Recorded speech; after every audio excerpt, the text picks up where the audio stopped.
kami dari kelompok 4 ingin menjelaskan presentasi tentang Turing mesin. Di kelompok ini dengan anggota yang pertama Ariandi Maulana Putra dengan NPM 233510262, terus ada Muhammad Khairul Hatami dengan NPM 233510542, terus dengan saya sendiri Muhammad Akhlakin Al-Hakim dengan NPM 233510449, dan yang terakhir yaitu Valentinus Bagindo Tuwo dengan NPM 233510846. Apa sih Turing mesin itu? Turing mesin adalah sebuah model matematika abstrak yang berfungsi untuk menggambarkan proses komputasi atau perhitungan yang dapat dilakukan oleh sebuah algoritma. Model ini pertama kali diperkenalkan oleh Alan Turing pada tahun 1936 dalam makalahnya yang berjudul On Computable Numbers. Turing mesin dirancang untuk memberikan pemahaman yang lebih mendalam tentang apa yang dimaksud dengan dapat dihitung dalam konteks matematika dan ilmu komputer, sekaligus untuk menjawab pertanyaan mengenai batasan-batasan komputasi. Terus sejarahnya mesin Turing adalah sebuah model matematika yang diperkenalkan oleh Alan Turing pada tahun 1936 dalam makalahnya yang berjudul On Computable Numbers. Model ini dirancang untuk memformalkan konsep algoritma dan komputasi. Alan Turing mengembangkan mesin ini sebagai cara untuk menjawab pertanyaan yang dilakukan oleh matematikawan David Hilbert. Apakah ada metode algoritmik untuk memutuskan kebenaran atau kesalahan dari setiap pernyataan matematika, kata si David Hilbert. Terus Turing menjawab bahwa ada masalah yang tidak dapat diselesaikan dengan metode algoritmik, memperkenalkan gagasan tentang reversibility atau keputusan dan computability, yaitu kemampuan dihitung. Baiklah, selanjutnya akan disampaikan oleh teman saya yaitu Valentinus Bagindo Tuwo. Kepada Valentinus dipersilahkan. Perkenalkan, nama saya Valentinus Bagindo Tuwo dengan NPM 233510846. Di sini pada slide ini saya akan menjelaskan mesin Turing didefinisikan sebagai 7 tupel M. Nah, di sini mesin Turing itu seperti sebuah model komputasi teoritas yang diperkenalkan oleh Alan Turing. Jadi sederhananya mesin ini adalah komputer sederhana yang sangat ideal, yang terdiri dari beberapa komponen utama yang bekerja sama untuk melakukan perhitungan. Nah, jadi ada 7 elemen utama mesin Turing ini. Yang pertama itu adalah himpunan hingga state Q. Jadi yang pertama ini Q itu artinya adalah kumpulan semua kemungkinan keadaan yang bisa dimiliki oleh mesin. Misalnya keadaan menunggu input, sedang menghitung, atau selesai. Yang kedua alfabet input S. Jadi input S ini adalah kumpulan semua simbol yang bisa dibaca oleh mesin dari pita input. Yang ketiga simbol pada pita G. Ini maksudnya adalah kumpulan semua simbol yang bisa muncul pada pita, termasuk simbol kosong atau blank. Yang keempat state awal atau SO singkatannya. Jadi jadi maksudnya ini adalah keadaan di mana mesin itu baru dimulai. Nah, yang kelima itu ada simbol kosong atau simbol B itu. Simbol ini mewakili kotak kosong pada pita. Nah, baru ada simbol seperti segitiga itu maksudnya fungsi transisi.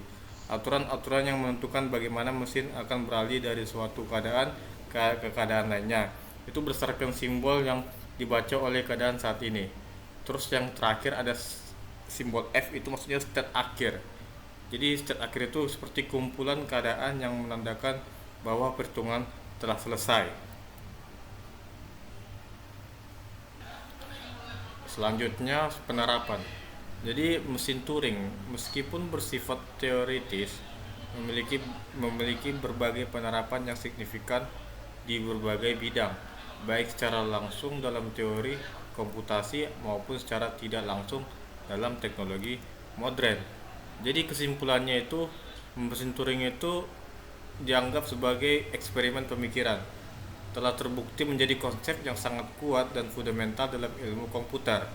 Konsep ini terus menginspirasi inovasi baru dan membuka jalan bagi perkembangan teknologi yang lebih canggih di masa depan. Jadi itu saja. sekian penjelasan dari saya. Selanjutnya akan dilanjutkan oleh rekan saya. Terima kasih. Berikut adalah beberapa aplikasi utama dari mesin Turing. Yang pertama, dasar-dasar ilmu komputer teoritis atau analisis komputabilitas. Yang kedua, simulasi algoritma atau analisis algoritma pengurutan pencarian dan lain-lain. Ketiga, desain bahasa dan pemrograman atau komputer dan penerjemah. Yang keempat, pengembangan komputer modern atau arsitektur komputer dan sistem operasi. Yang kelima, kecerdasan buatan atau AI dan pembelajaran mesin. Yang selanjutnya, kriptografi. Lalu simulasi biologi dan sistem fisik. Dan pendidikan. Lalu penerapan ini menunjukkan beberapa mesin Turing meskipun bersifat konseptual tetap memiliki pengaruh besar dalam perkembangan teknologi dan ilmu komputer.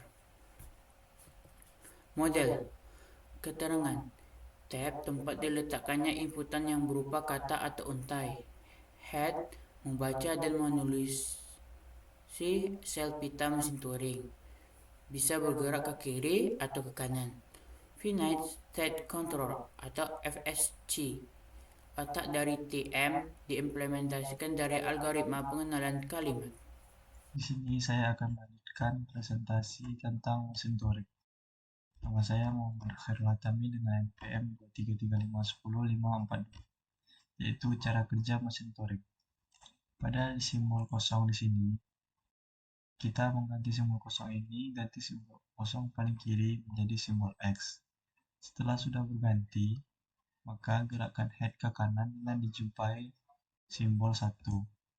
Di sini sudah kita temukan simbol 1 yang paling kanan,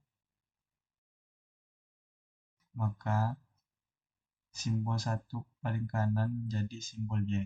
Gerakan head kembali ke kiri lagi dijumpai dengan simbol kosong. Jika sudah menemukan simbol kosong, ganti simbol kosong kiri menjadi simbol X lagi. Gerakan head ke kanan dengan dijumpai lagi simbol 1 di simbol 1 ini. Jika sudah menemukan simbol 1, maka simbol 1 ini kembali diganti dengan Y. Jika sudah, gerakkan head ke kiri dengan dijumpai lagi dengan simbol kosong. Simbol kosong ini kembali diubah menjadi simbol X. Setelah itu, gerakan head ke kanan lagi dengan dijumpai lagi simbol 1. Simbol 1 ini kemudian diganti lagi simbol 1 ini menjadi simbol Y.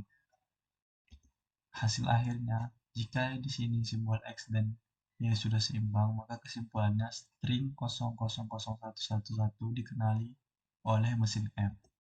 Kesimpulan dari PPT ini, jika mesin Turing M saat bergerak ke kanan untuk menjadi simbol 1 menemui simbol kosong B, maka hal tersebut menunjukkan bahwa jumlah kosong lebih banyak daripada jumlah 1. Kesimpulannya, string masukkan tidak dikenali. Sebaliknya, jika saat bergerak ke kiri, M tidak menemukan lagi simbol O, maka M akan memeriksa apakah masih ada simbol 1. Jika semua simbol 1 sudah habis, maka string diterima atau dianggap dikenali. Dan yang ketiga, mesin Turing M akan berhenti jika string diterima atau dikenali. Namun untuk string yang tidak dikenali atau ditolak, ada kemungkinan M tidak berhenti dan terus berjalan dalam kondisi looping. Sekian dari presentasi kami. Mohon maaf atas segala kekurangan. Wabillahi taufiq wal hidayah. Assalamualaikum warahmatullahi wabarakatuh.